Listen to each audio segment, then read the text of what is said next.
ملحان نے اسے پھر سے سمجھانا چاہا مگر احد لا تعلق سے کھڑا رہا، جس پر وہ اسے وہیں چھوڑ کر کلاس کی طرف بڑھ گیا۔ وہ یاور صاحب کے گھر سے یہ سوچ کر نکلا تھا کہ گھر جائے گا، مگر وہ گھر نہیں جا سکا تھا، بلکہ ساری رات سڑکوں پر یہاں سے وہاں گاڑی دوڑاتا رہا۔ پوری رات اسے ایک پل بھی سکون کا نہیں مل سکا تھا کہ یہ خیال اس کو مار رہا تھا کہ منام اس سے چھن گئی، وہ کسی اور کی ہو گئی، اب وہ کسی اور کی ملکیت ہوگی جو اس پر ہر طرح کا حق رکھتا ہوگا۔ یہ خیال ہی اس کے لیے سہانے روح تھا کہ منام اب اس کی پہنچ سے ہی نہیں بلکہ زندگی سے بھی ایک بار پھر دور ہو گئی تھی۔ پہلے وہ برداشت کر گیا تھا کہ وہ منام کو دھوکے باز سمجھتا تھا، لیکن اب تو وہ جان گیا تھا کہ وہ بے قصور تھی، اس نے صرف محبت کی تھی جس کی اسے اتنی بھیانک سزا ملی تھی۔ منام کے لیے اس کی محبت پہلے سے کئی گنا بڑھ چکی تھی۔ وقفے وقفے سے وہ سڑک کنارے گاڑی روک کر روتا رہا تھا، جس کی وجہ سے اس کی آنکھیں بے حد سوجھی ہوئی تھیں اور سرخ بھی ہو رہی تھیں۔ دن کے 10 بجے وہ گھر پہنچا تھا اور گھر پہنچتے ہی وہ سیدھا اپنی ماں کے کمرے میں آن پہنچا۔ اس کے ذہن میں منام کی کئی باتیں گونج رہی تھیں جو کچھ اس کے خلاف کیا تھا۔ اس میں شیما بیگم برابر کی حصے دار تھیں۔ وہ کمرے میں پہنچا تو وہاب صاحب وہاں نہیں تھے، وہ اب پہلے سے بہتر تھے اور انہوں نے آفس جانا شروع کر دیا تھا۔ وہ آج بھی آفس گئے ہوئے تھے۔ جذبہ سے ان کی بول چال بالکل بند تھی اور زور و شور سے اس کی شادی کی تیاریاں کی جا رہی تھیں۔ میمون کو آندھی اور طوفان کی طرح اپنے کمرے میں آتے دیکھ کر شیما بیگم جو جذبہ کے لیے پریشان تھیں چونک کر اٹھ کھڑی ہوئیں۔ کل منام سے ہوئی ملاقات اور جھگڑے کے بعد جو حقیقت ان پر منکشف ہوئی تھی وہ ان کو کانٹوں پر دھکیل گئی تھی کہ ان کے اتنا سب کرنے کے بعد ہی منام اپنی زندگی میں خوش تھی اور دوسری شادی بھی کر چکی تھی، وہ بھی اس لڑکے کے ساتھ جس کو ان کی لاڈلی بیٹی پسند کرتی تھی۔ جذبہ کو وہ سمجھا بجھا کر واپس لے آئی تھی، مگر گھر آتے ہی جذبہ نے بہت زیادہ توڑ پھوڑ کی تھی، سارا کمرہ برباد کر کے رکھ دیا تھا اور پھر جب وہ نہ سنبھلی تو شیما بیگم اسے اس کے حال پر چھوڑ کر واپس آ گئی تھیں۔ وہ وہاب صاحب کے فیصلے کو بدلنے کی ہر ممکن کوشش کر چکی تھیں، مگر وہاب صاحب اپنی بات سے ایک انچ بھی پیچھے نہ ہٹے تھے۔ شیما بیگم کو تو ابھی تک یہ معلوم نہیں تھا کہ وہ لڑکا کون تھا جس سے وہ جذبہ کی شادی کروانے والے تھے۔ تم کہاں تھے کل رات کو مون؟ کتنا پریشان ہو گئے تھے ہم، وہ پریشانی سے پوچھنے لگیں۔ میمون کا بکھرا سا حلیہ ان کا دل دہلا گیا تھا۔ میں جو پوچھوں گا اس کا سچ سچ جواب دیجیے گا، ورنہ میرا مرا ہوا منہ دیکھیں گی آپ۔ میمون کے سنگین لہجے پر شیما بیگم کو کسی انہونی کا احساس ہوا۔ ایسا کیوں کہہ رہے ہو؟ ہوا کیا ہے؟ انہوں نے بے چینی سے پوچھا۔ میمون کے منہ سے ایسی بات سن کر ان کا کلیجہ منہ کو آ گیا تھا۔ کیا ہوا ہے اور کیا ہونے والا ہے میں نہیں جانتا، میں بس اتنا جانتا ہوں کہ اگر آپ نے سچ نہیں بتایا تو میں آپ کے سامنے خود کو مار لوں گا۔ میمون نے اپنی جیب سے چھوٹا سا چاقو نکال کر اپنی شہ رگ پر رکھتے ہوئے کہا، جو اس نے کہاں سے لیا تھا وہ نہیں جانتی تھیں، مگر میمون کی حرکت پر شیما بیگم کی آنکھیں پھیل گئی تھیں۔ میمون، یہ کیا کر رہے ہو؟ ہٹاؤ اسے۔ انہوں نے تیزی سے آگے بڑھ کر اس سے چاقو چھیننا چاہا جب وہ بے ساختہ پیچھے ہٹ کر ان کی پہنچ سے دور ہوا۔ المیر کو اس رات بلا کر آپ نے منام کے کمرے میں بھیجا تھا؟ میمون نے پوچھا تو شیما بیگم کا حالہ خوش پڑا۔ وہ یہ پوچھے گا ان کے وہم گمان میں بھی نہیں تھا۔ آپ نے جان بوجھ کر منام کو ہم سب کے سامنے برا بنا کر پیش کیا تھا؟ میمون نے پھر سے پوچھا، جبکہ شیما بیگم اب مسلسل نفی میں سر ہلا رہی تھیں، لیکن منہ سے کچھ نہیں بول رہی تھیں کہ آواز تو حلق میں ہی پھنس گئی تھی۔ یہ سب آپ نے مجھے اس سے بدگمان کرنے کے لیے کیا؟ میمون نے اگلا سوال کیا۔ مون، ہٹاؤ اسے، خدا کا واسطہ ہے۔ وہ تڑپ ہی تو اٹھی تھیں کیونکہ ہر سوال کے ساتھ وہ چاقو کا دباؤ اپنی گردن پر بڑھاتا جا رہا تھا اور اب اس کی گردن سے ہلکا سا خون رسنے لگا تھا۔ اگر شہ رگ کٹ جاتی تو اس سے آگے شیما بیگم کچھ سوچنا ہی نہیں چاہتی تھیں۔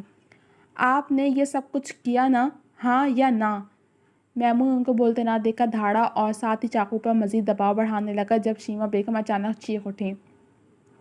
ہاں ہاں، وہ سب میں نے کیا، اسے تمہاری زندگی سے دور کرنے اور تمہاری نظروں میں گرانے کے لیے، وہ سب کچھ میں نے کیا تھا، اب اسے ہٹاؤ اپنی گردن پر سے، شیما بیگم نے چیخ کر کہا تو وہ ساکت رہ گیا۔ کہیں دل میں ذرا سی آس تھی کہ وہ انکار کر دیں گے، مگر ایسا نہیں ہوا تھا۔ اس کا مان و بھروسہ ایک ہی پل میں ٹوٹ گیا تھا جو وہ ان پر کرتا تھا۔ کیوں؟ اس کے لب سرگوشی کرتے پھڑپڑائے تھے، جبکہ سرخ مترم آنکھوں سے چند آنسو اس کے گالوں پر جا بکھرے تھے۔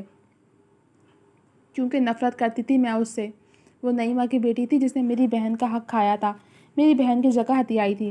میں نے اس کی بیٹی کو پالا پوسا تو صرف وہاب کی وجہ سے، مگر اسے ساری زندگی اپنی آنکھوں کے سامنے نہیں دیکھ سکتی تھی۔ میں تبھی تمہیں اس سے بدگمان کیا تاکہ تم اس سے نفرت کرنے لگو، اور ایسا ہوا بھی، مگر تمہاری اس سے محبت نفرت پر حاوی ہونے لگتی تھی۔ تبھی مجھے پتہ چلا کہ وہ المیر کو پسند کرتی ہے اور پھر ان کی منگنی ہو گئی، مگر میں جانتی تھی کہ تم واپس آؤ گے تو ضرور ان کی منگنی توڑوانے کی کوشش کرو گے، تبھی میں نے وہ سب کیا تاکہ تمہارے بابا جلد ہی ان دونوں کی شادی کروا دیں، اور یہی ہوا۔ تمہارے آنے سے پہلے منام کی شادی ہو گئی۔ شیما بیگم نے کہا تو وہ بے دم سا ہو کر گھٹنوں کے بل نیچے گرا اور سر جھکا کر پھوٹ پھوٹ کر رو دیا۔ وہ اپنے آنسوؤں پر ضبط نہیں کر پا رہا تھا جو اپنے خزارے پر بہہ رہے تھے۔ آپ کی بہن اپنے گھر میں خوش ہے، اپنے بچوں کے ساتھ، شوہر کے ساتھ۔ خالہ نے تو کبھی شکوہ نہیں کیا اس بات کا جس کو بنیاد بنا کر آپ چچی اور منام کی دشمن بنی رہیں۔ خالہ کی شادی چاچو سے نہیں ہوئی بلکہ چاچو نے اپنی پسند سے چچی سے شادی کر لی، تو آپ نے اس بات کو اپنی آنا کا مسئلہ بنا لیا۔ پہلے بلا وجہ چچی سے نفرت کرتی رہیں اور پھر منام سے۔ منام کا کیا قصور تھا آخر؟ میرا کیا قصور تھا ماں؟ میمون نے بھیگے بوجھل سے لہجے میں پوچھا، مگر شیما بیگم خاموش رہیں کہ بولنے کو کچھ تھا ہی نہیں۔ منام بچپن سے میرے ساتھ تھی، سامنے تھی۔ اس کا رونا، اس کا ہنسنا، کھیلنا، پڑھنا، اپنے ماں باپ کو یاد کرنا، اس کی چہکار، اس کے بچپن سے لے کر جوانی تک کا ہر لمحہ میری یاد میں محفوظ ہے، میرے دل میں محفوظ ہے۔ میں اس سے محبت کرتے ہوئے بڑا ہوا ہوں ماں۔ میرے جینے کی وجہ تھی وہ، جسے آپ نے مجھ سے دور کر دیا اپنی بلا وجہ کی نفرت کے باعث۔ پہلے آپ کی وجہ سے وہ المیر کی ہو گئی اور اب رانیہ کی وجہ سے وہ نہ جانے کس سے شادی کر کے مجھ سے مزید دور ہو گئی۔ نہ جانے کہاں ہوگی، کس حال میں ہوگی، اس کا دوسرا شوہر کیسا ہوگا۔ یاور انکل نے کہا وہ بہت اچھا ہے۔ کیا وہ اتنا اچھا ہے کہ وہ میری تنہا منام کا خیال رکھے، اس سے محبت کرے؟ یہ آپ نے کیا کر دیا ماں؟ اپنے بیٹے کا دل کا خون کر دیا آپ نے۔ میمون ان کی طرف دیکھتا ہوا گڑ گڑایا تو وہ تڑپ کر اس کی طرف بڑھی، مگر وہ تیزی سے اٹھ کر پیچھے ہٹا اور نفی میں سر ہلایا۔ آپ کا میمون مر گیا ماں۔ آپ نے اپنی انا میں اپنے بیٹے کو قربان کر دیا۔ میرے ساتھ جو کچھ آپ نے کیا میں وہ معاف کر سکتا ہوں، مگر جو مانو کے ساتھ کیا وہ کبھی نہیں۔ آج سے میمون آپ کے لیے مر گیا اور میمون کے لیے آپ بھی مر گئیں۔ میمون نے اپنے آپ کو سنبھال کر ٹھہر ٹھہر کر کہا اور پھر شیما بیگم کو ساکت چھوڑے کمرے سے نکل گیا۔ جبکہ شیما بیگم بے یقینی سے وہیں کھڑی رہ گئیں تو طے ہوا کہ برائی کا انجام برا ہی ہوتا ہے، اور ابھی تو انہوں نے میمون کا صرف بھروسہ اور خود میمون کو کھویا تھا۔ ابھی تو مکافات عمل شروع ہوا تھا۔ وہاں سے لڑکھڑاتے قدموں سے سیدھا اپنے کمرے میں آیا جہاں رانیہ بیٹھی ہوئی تھی۔ اسے دیکھتے ہی جہاں رانیہ نے بے چین ہو کر اس کے قریب آئی، وہیں میمون کے غم و غصے میں اضافہ ہوا تھا کہ یہی تو تھی وہ جس کی وجہ سے منام کو وہ گھر چھوڑنا پڑا اور پھر اس کی دوسری شادی ہو گئی۔ مون، کہاں تھے آپ رات بھر؟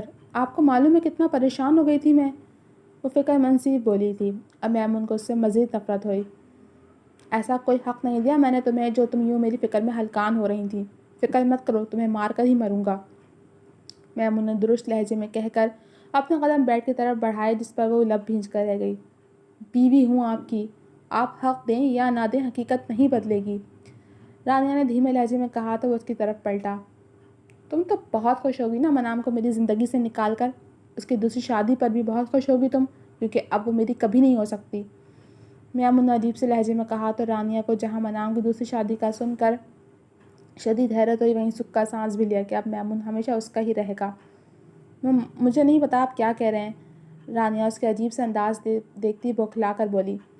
میری نظروں کے سامنے سے اور میری زندگی سے دفع ہو جاؤ ورنہ میں تمہیں ہمیشہ کے لیے اپنی زندگی سے نکال دوں گا، میمون نے انتہائی سرد لہجے میں کہا تو وہ بے یقینی سے اسے دیکھتی رہ گئی۔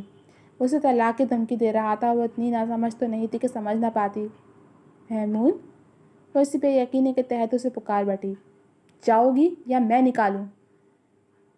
میمون اب کی بات چیخا تو وہ رونے لگی۔ میں نے وہ سب کچھ آپ کی خاطر کیا مون، رانیہ نے روتے ہوئے کہا۔ کیوں؟